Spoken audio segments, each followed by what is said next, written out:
O please don't call me baby or darling. அப்புறம் நம்ம ரெண்டு பேருக்கும் நடுவுல இப்ப எந்த அஃபேருமே நடக்கல. நான் உன் கூட காஃபி குடிக்கிறேன். ஆனா இத நீ டேட் எல்லாம் எடுத்துக்காத. ஏன்? ஏன்னா எங்க அப்பா யார வேணா பார்க்கலாம், ஆனா உன்னை மட்டும் பார்க்க கூடாதுன்னு சொல்லிருக்காரு. ஏன்னா அவரை பொறுத்த வரைக்கும் இந்த உலகத்திலே மிகப்பெரிய லையர்னா அது நீதான். வெல், அவர் சொல்றதும் கரெக்ட் தானே. உண்மையை உலகத்துக்கு கொண்டு வர இந்த மாதிரி சின்ன சின்ன பொய்யெல்லாம் சொல்லித்தானே ஆகணும். அப்படி பார்த்தோம்னா லாயருக்கும் லையருக்கும் ரெண்டு ஆல்பபெட்ஸ் தான் வித்தியாசம் இருக்கு. ஒன்னு டபிள்யூ, ஒன்னு ஒய். டபிள்யூவை வியா மாத்திட்டு அதே மாதிரி ஒய்யை எஸ் மாத்திட்டனா நம்ம ரெண்டு பேருக்குள்ள எந்த ஒரு வித்தியாசமும் இருக்காது. நமக்குள்ள இவ்வளவு தூரமா இருக்காது. நீ பேசுறதெல்லாம் நல்லதா இருக்கு, பட் எங்க அப்பாவோட சம்மதம் இல்லாம நான் எதையுமே செய்ய மாட்டேனே. உன் ஜட்ஜ் அப்பா எந்த பையனை பார்க்காதன்னு சொல்றோ அந்த பையனை தான் நீ பார்க்கணும். அப்பதான் வாழ்க்கையில சுவாரஸ்யமே இருக்கும். ஓ ரியலி? ஏன் அந்த மாதிரி? I will explain. இங்க பாருமா, பொதுவாவே எல்லா அப்பனுங்களுக்கும் சரி, அவங்க பொண்ணோட வாழ்க்கையில அவனுக்கு தான் பெரிய ஹீரோன்ற நினைப்பு இருக்கு. அதனாலதான் இந்த அப்பனுங்க எல்லாம் ஒரு ரியல் ஹீரோவை பார்க்கும்போது பயங்கரமா பொறாமப்படுறானுங்க. இன்னும் சொல்ல போனா இது ஒரு விதமான அப்ரூவல் தான். அவங்க யார வேணாம்னு சொல்றாங்களோ நிஜமாவே அவங்க மட்டும்தான் ஹீரோஸ். லைஃப்ல நீ இந்த அளவுக்கு யோசிச்சுட்டே இருந்தேன்னா எப்பதான் என்ஜாய் பண்ணுவ? யூ நோ, நீ சொல்றதெல்லாம் நான் ஒத்துக்கிறேன், பட் ஐ லவ் மை அப்பா அண்ட் அவரோட பெர்மிஷன் இல்லாம நான் எதையுமே செய்ய மாட்டேன். ஓகே, அப்படின்னு ஒரு வேலை செய்யவா? உங்க அப்பா கிட்ட போய் நான் பெர்மிஷன் வாங்கிட்டு வரேன். அப்புறம் நீ கூட டேட்டுக்கு வருவல்ல? ரியலி? நீ எங்க அப்பா கிட்ட பெர்மிஷன் வாங்குறியா? வெறும் ஒரு டேட்டுக்கு மட்டும் தானமா சொல்றேன். ஆனா கூடிய சீக்கிரமே கல்யாணத்துக்கும் வாங்கிடுவேன். அவ்வளவு கான்ஃபிடன்ஸ் இருக்கா? இந்த ஷேக்கரோட மேஜிக் எப்பவுமே ஃபெயில் ஆனது கிடையாது. எவ்வளவு அழகா சிரிக்கிற தெரியுமா நீ? ஒரு செல்ஃபி எடுக்கலாமா?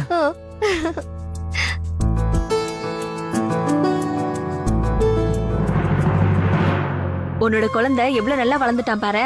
சி, குழந்தையோட ஷேப் நல்லா தெரியுது பாரு. அதான் குழந்தையோட heart beat.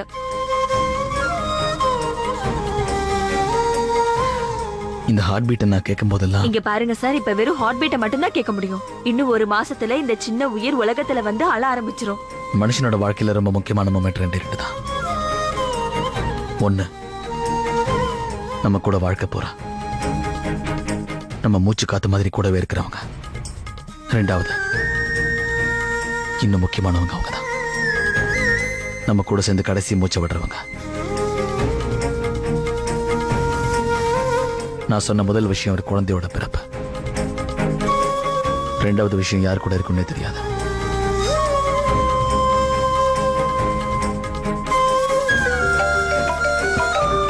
Excuse me. Hello. Hello mister ஆர்வியா? ஆமா சொல்லுங்க. நான் ஜெயில் அத்தாரிட்டி ஆபீஸ்ல இருந்து பேசுறேன். உங்களுடைய எக்ஸ் வைஃப் ஷாலினியை பத்தி உங்ககிட்ட ஒரு விஷயம் பேசணும். சொல்லுங்க. உங்களுக்கு இன்ஃபார்ம் பண்ண வேண்டியது எங்க கடமை. உங்க எக்ஸ் வைஃபை முன்கூட்டியே தூக்குல போடுறதா சொல்லியிருக்காங்க. எவ்வளவு சீக்கிரம் முடியுமோ அவ்வளவு சீக்கிரம் தூக்குல போட சொல்லி ஆர்டர் கொடுத்துருக்காங்க.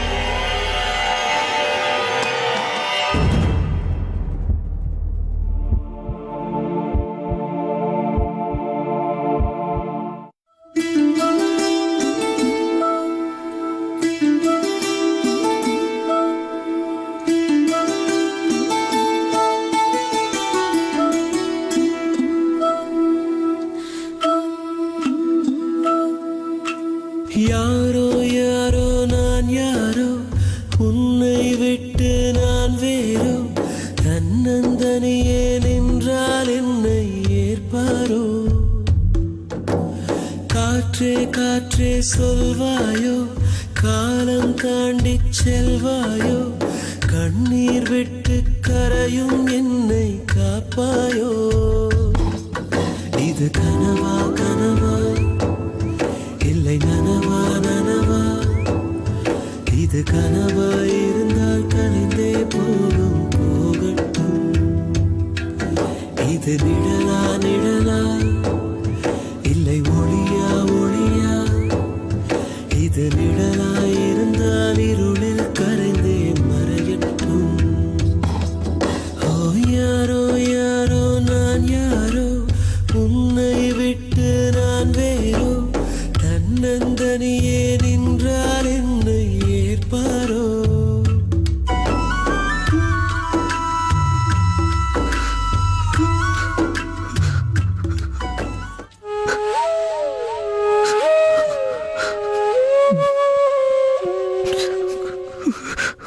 Ravi, what happened? Ravi?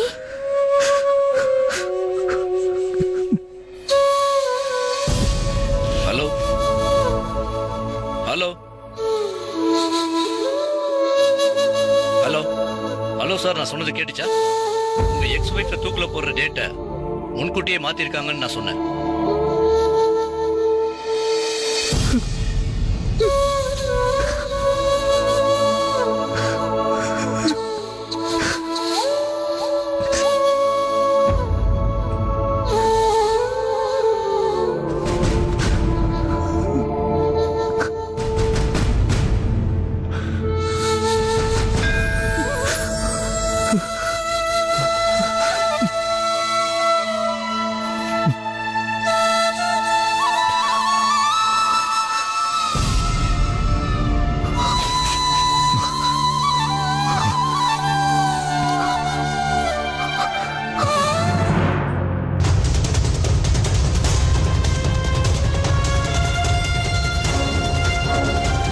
Sir sir, வண்டி இங்க இருக்கு, நீங்க எங்க போறீங்க?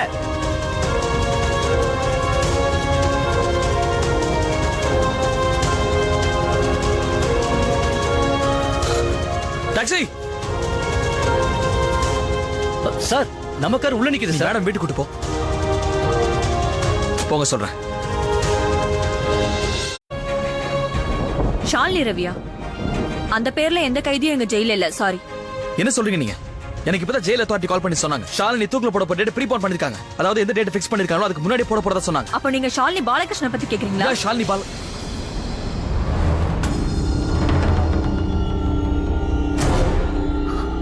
Shalini Balakrishnan.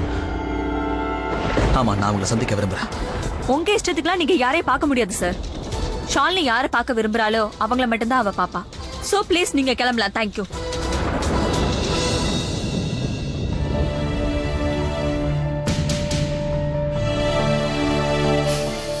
Hello hello sir, நான் ஆர்வி பேசுறேன். எனக்கு நீங்க ஒரு சின்ன ஃபேவர் பண்ண முடியுமா சார்? நான் இப்ப சென்ட்ரல் ஜெயிலுக்கு வந்திருக்கேன். இங்க ஒருத்தங்களை மீட் பண்ண வேண்டியிருக்கு. ஸோ நீங்க ப்ளீஸ் கொஞ்சம் ஜெயிலர்கிட்ட பேச முடியுமா? ஒரு நிமிஷம். ஹலோ.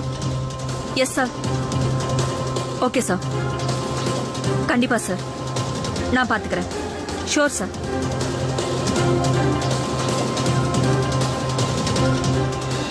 நீங்க என் கூட வாங்க.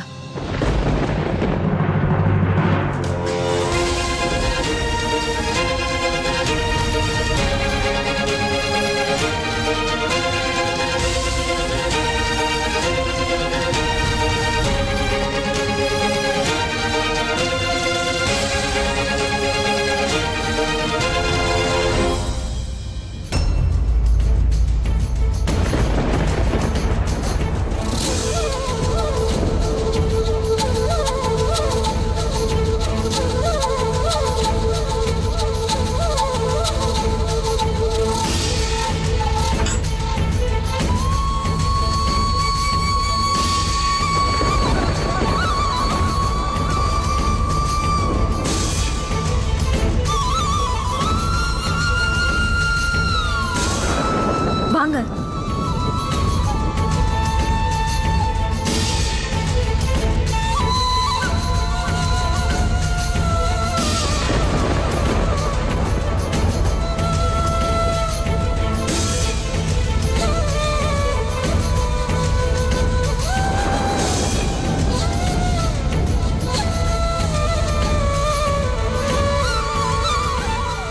ஷாலினி எங்க?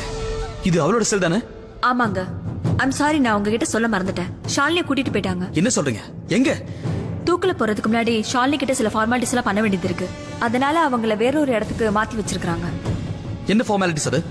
எங்க ஜெயில மெடிக்கல் ஃபெசிலிட்டிஸ் எல்லாம் எதுவும் கிடையாது. தூக்கு தண்டனை கைதியை தூக்குல போடுறதுக்கு முன்னாடி கம்ப்ளீட் மெடிக்கல் செக்அப் பண்ணி ஆகணும். சோ அந்த செக்அப் பண்றதுக்காக தான் அவங்கள வேற ஜெயிலுக்கு கூட்டிட்டு போயிருக்காங்க. அவங்க திரும்பி வர இன்னும் 3 நாள் ஆகலாம். அந்த ஜெயில் எங்க இருக்கு? நான் போய் அவளை அங்க பார்க்கலாமா? முடியாது. இந்த இடத்துல பாக்குறதுக்காக ஒரு சிபாரிசு வாங்கிட்டீங்க. ஆனா அந்த இடத்துல அது செல்லாது.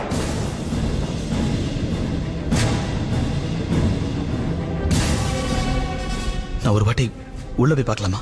ஒரு 2 minutes. சரி, போங்க.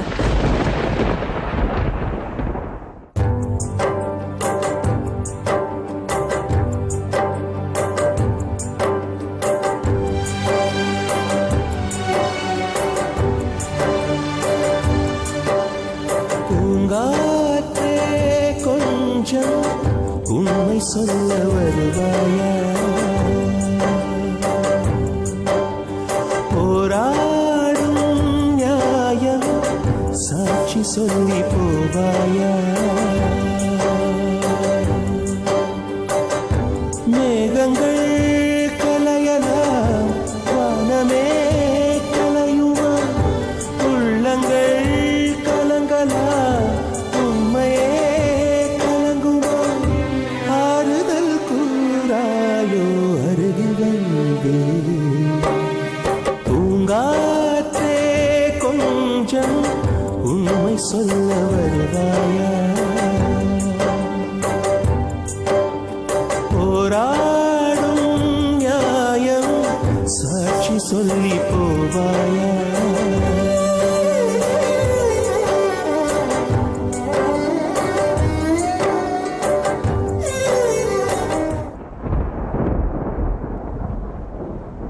வாங்க.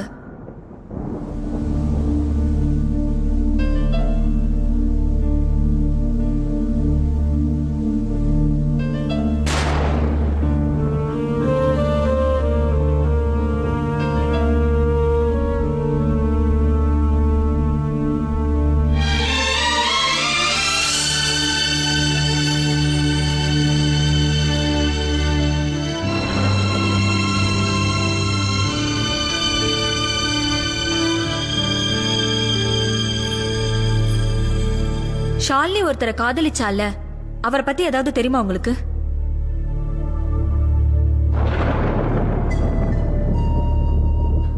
அந்த மாதிரி ஒரு காதலை நான் பார்த்ததும் இல்ல, கேள்விப்பட்டதும் இல்ல.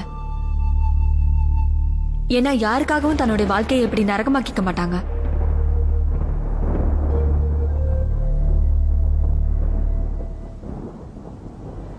நீங்க யாரை பத்தி பேசுனீங்க இப்போ? ஷாலினி இதுல யாருக்காக பண்ணா? ஷாலினி காதலிக்கிறவனுக்காக தான் இப்படி எல்லாம் பண்றான். பேரு சிவகுரு. அவன் காதலுக்காக தான் அவ தன்னைத்தானே அழிச்சுக்கிட்டான். ஒருவேளை அது முதல் காதலா இருக்கலாம். யாரோ ஒரு டிரைவர் தான் சிவாவை அவளுக்கு அறிமுகப்படுத்தி வச்சானா. இன்னொருத்தனை கல்யாணம் பண்ணதுக்கு அப்புறமும் அவளால சிவாவை மறக்க முடியலையா. அடிக்கடி யாருக்கும் தெரியாம அவங்க மீட் பண்ணிக்கிட்டாங்களாம். அண்ட் ஒரு நாள் அவ தன்னோட காதலுக்காக அவ தன்னோட சிவாவையே கொன்னுட்டாளாம். இப்ப கேட்டா அவ என்ன சொல்றானா, நான் செத்து அவன்கிட்டயே போயிடுவேன். எதுக்காக அவ தன்னைத்தானே இப்படி தண்டிச்சுக்கிறான்னு தெரியல. இந்த காதலே மிகப்பெரிய தண்டனை தான். ஆனா காதலிக்கிறவங்க வாழதான் ஆசைப்படுவாங்க, சாகிறதுக்கு இல்ல. அதுவும் இந்த ஷாலினி காதலிக்கிற விதம் இருக்கே, சத்தியமா சொல்றேன், இது யாராலையும் முடியாது. நீங்க இந்த மாதிரி யாரையாவது காதலிச்சிருக்கீங்களா?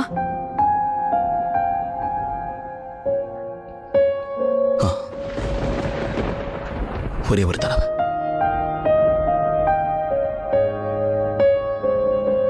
ஆனா அதான் கடைசி தடவை.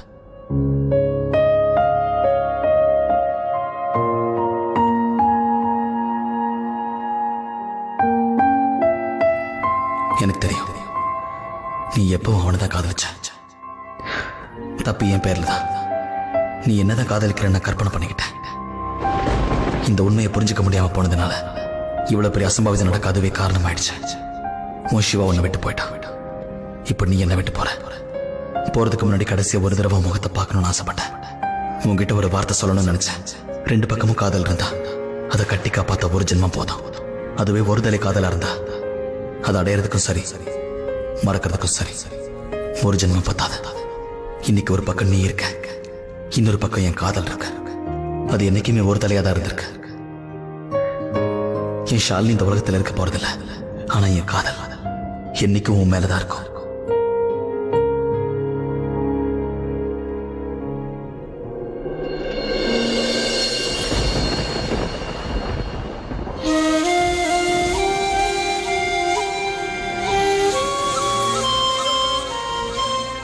உயிருக்கு உயிரா அவரை காதலிக்கிற நீ ஏன் ஷாலினி அவர் உன்னை அடியோடு வெறுக்கணும்னு இப்படி எல்லாம் பண்ற? அவரை காப்பாத்துறதுக்காக எல்லா பழியும் தூக்கி உன் மேல போட்டுக்கிற. அப்புறம் ஏன் அவரை பார்த்து ஓடுற? அவரை ஏன் சந்திக்க மாட்டேன்னு இப்படி அடம் பிடிக்கிற? அவன் பார்க்க எப்படி இருந்தான்? உன்னோட மரணத்தோட கஷ்டம் அநேகமா உனக்கு கூட இப்படி இருக்காது. ஆனா அந்த அளவுக்கு அவர் கஷ்டப்படுறாரு. நான் சிவாவை தான் காதலிக்கிறேன். அவனுக்காக தான் இப்படிலாம் செய்யறேன்னு ரவி கிட்ட சொன்னீங்களா? ஆமா, நான் சொன்னேன். நீ சொல்ல நினைச்ச எல்லா விஷயத்தையும் நான் சொல்லிட்டேன். ஆனா அவரு உன்கிட்ட என்ன சொல்ல விரும்புறாருன்னு தெரியுமா? அவர் இன்னைக்கு உன்னை உயிருக்கு உயிரா காதலிக்கிறாரு. அவரோட கண்ணை பார்த்தாலே தெரியுது. நீ கிடைக்கலையேங்கிற துக்கம் அவருக்குள்ள இருக்கு. இப்ப உன்னை கடைசியா ஒரு தடவை சந்திக்க முடியலங்கிற வருத்தம் இப்ப அவரோட வாழ்க்கை ஃபுல்லா இருக்கும். யாருக்காவது காதல் தோல்வி ஏற்பட்டுச்சுன்னா அந்த நினைவுகளை வச்சுட்டு காலம் முழுக்க ஓட்டிடுவாங்க. ஆனா நீ அவர்கிட்ட இருந்த அந்த நினைவுகளை கூட பறிச்சிட்டியே. என் நினைவுகளை நான் அவனுக்கு கொடுத்தேன்னா அவனால வாழவே முடியாது. அவன் என்ன முழுசா வெறுத்தாதான் அவனால நிம்மதியா வாழ முடியும். அப்பதான் அவன் இன்னொருத்தரோட சந்தோஷமா வாழ முடியும்.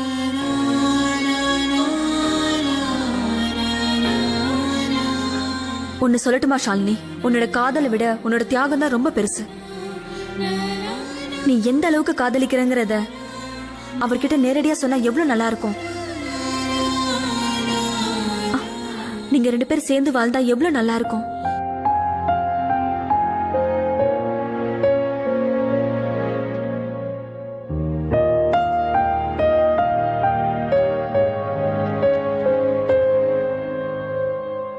காதல்ல ஒன்னா வாழ்றது முக்கியம் இல்ல, அந்த காதலை வாழ வைக்கிறது தான் முக்கியம். ஒருத்தரோட ஒருத்தர் சேர்ந்து சந்தோஷமா வாழ்றது இல்ல, ஒருத்தரை ஒருத்தர் சந்தோஷமா வாழ வைக்கிறது தான் காதல். எனக்கு தெரியும் ரவி யார் கூட சேர்ந்து இருந்தாலும் ரொம்ப சந்தோஷமா இருப்பான். அதுவும் இப்ப அவன் ரொம்ப கொடுத்து வச்சுவன். ஏன்னா அவனுக்கு தெரிஞ்சு போச்சு, ஏன்னா அவனோட காதல் நான் தான்.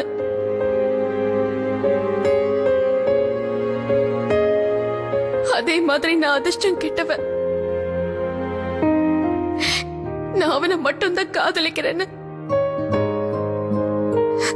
என்னால அவனுக்கு தெரியப்படுத்தவே முடியல.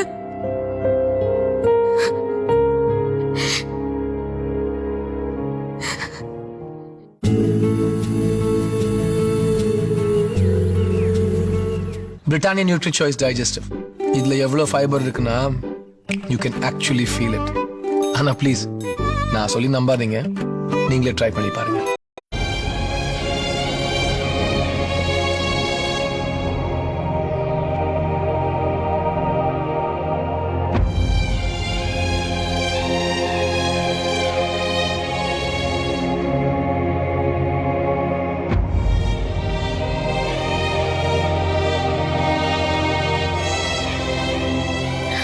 ரவி, எல்லாம் முடிஞ்சு போச்சு ரித்திகா, எல்லாமே முடிஞ்சு போச்சு. அவ போறா, ஷாலினி போறா, அவ என்னை விட்டு தூரமா போறா, இந்த உலகத்தை விட்டே போறா. ஆனா அவ ஏன் இந்த மாதிரி பண்றா? ஜெயிலுக்கு வந்த மினிஸ்டர் கிட்டே அவ இப்படிதான் நடந்துகிட்டா. இன்னைக்கு கோர்ட்லயும் தன்னோட டிஃபென்ஸுக்கு அவ எதுவும் பேசல. அப்புறம்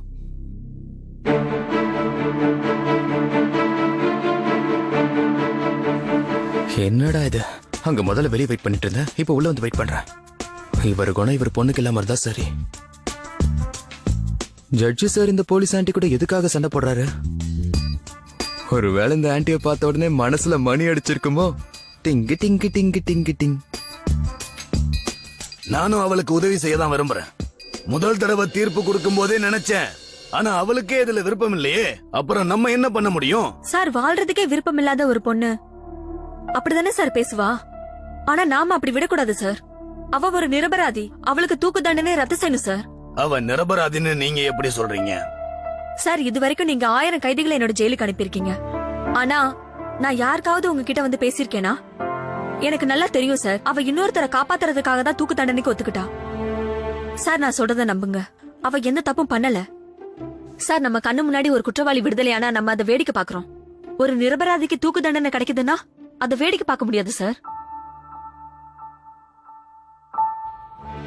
இந்த ஆண்டி இன்னுமா கடலை போடுது? இவங்க டைமை மறந்தாங்களா இல்ல வயசை மறந்து போயிட்டாங்களா?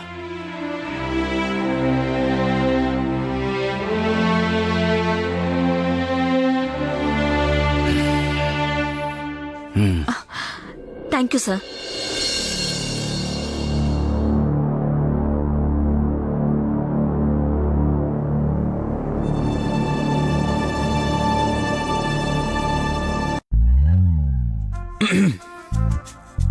நீயா? Good evening. உங்ககிட்ட நான் கொஞ்சம் பேசணுமே. ஏதாவது கேஸ் விஷயமா வந்திருக்கியா? நீ எந்த விஷயமா வந்திருந்தாலும் சரி, உனக்கு என்னுடைய பதில் நோ. சார், இது மத்தவங்களோட கேஸ் இல்ல, இது என்னோட பர்சனல் கேஸ். இந்த கேஸுக்கு நீங்க தான் ஜட்ஜ் சார். அப்படின்னா மறந்துருப்பா, உனக்கு எப்பவுமே என்னுடைய பதில் நோ தான். சார், நான் சொல்ல வந்த விஷயத்த முதல்ல கேளுங்க. நீ எப்பவும் பொய் தான் சொல்லுவ, கேட்டு என்ன பிரயோஜனம்? உன் டைம் பத்தி எனக்கு தெரியாதுப்பா, ஆனா என்னுடைய டைம் நீ வேஸ்ட் பண்ற. You may leave no. Sir, நான் உங்க பொண்ணோட ஒரு டேட்டுக்கு போலான்னு இருக்கேன். வாட்? யோசனை பண்ணி பாருங்க. உங்களுக்கு எனக்கும் நடுவுல எவ்வளவு பழைய உறவு இருக்கு. என்னோட எத்தனை கேஸுக்கு நீங்க தீர்ப்பு சொல்லிருக்கீங்க. ஒவ்வொரு கேஸ்ல எனக்கு எதிராக தீர்ப்பு கொடுக்க ஆசைப்பட்டிருக்கீங்க. ஆனா தீர்ப்பு எப்படியாவது நான் கஷ்டப்பட்டு எனக்கு சாதகமா வாங்கிப்பேன், நீங்க தோத்து போயிடுவீங்க. ஆனா இந்த கேஸ பத்தி யோசிச்சு பாருங்க. ஒருவேளை நீங்க இப்ப நோ சொல்லிட்டீங்கன்னா ஃபியூச்சர்ல உங்க பொண்ணை வந்து உங்களை கன்வின்ஸ் பண்ணுவா. நீங்க முடியாதுன்னு சொல்லுவீங்க, ஆனா கோர்ட்ல எப்படி நான் உங்களை கன்வின்ஸ் பண்றணும், அதே மாதிரி வீட்லயும் நான் உங்களை கன்வின்ஸ் பண்ணிடுவேன். நீங்க என்னதான் என்ன வேண்டாம்னு சொன்னாலும் உங்க பொண்ணை நான் கன்வின்ஸ் பண்ணி உங்களுக்கு எதிராக அவளை திருப்பி விட்டுடுவேன். அப்புறம் அவ என் பின்னாடி வந்துருவா. கடைசியா வேற வழி இல்லாம நீங்களும் ஓகே சொல்லிதானே ஆகணும். நிச்சயமா உங்க பொண்ணுக்கு நீங்க ஆசீர்வாதம் பண்ணிதான் ஆகணும். கடவுளே எனக்கும் நீங்க பண்ணிதான் ஆகணும்.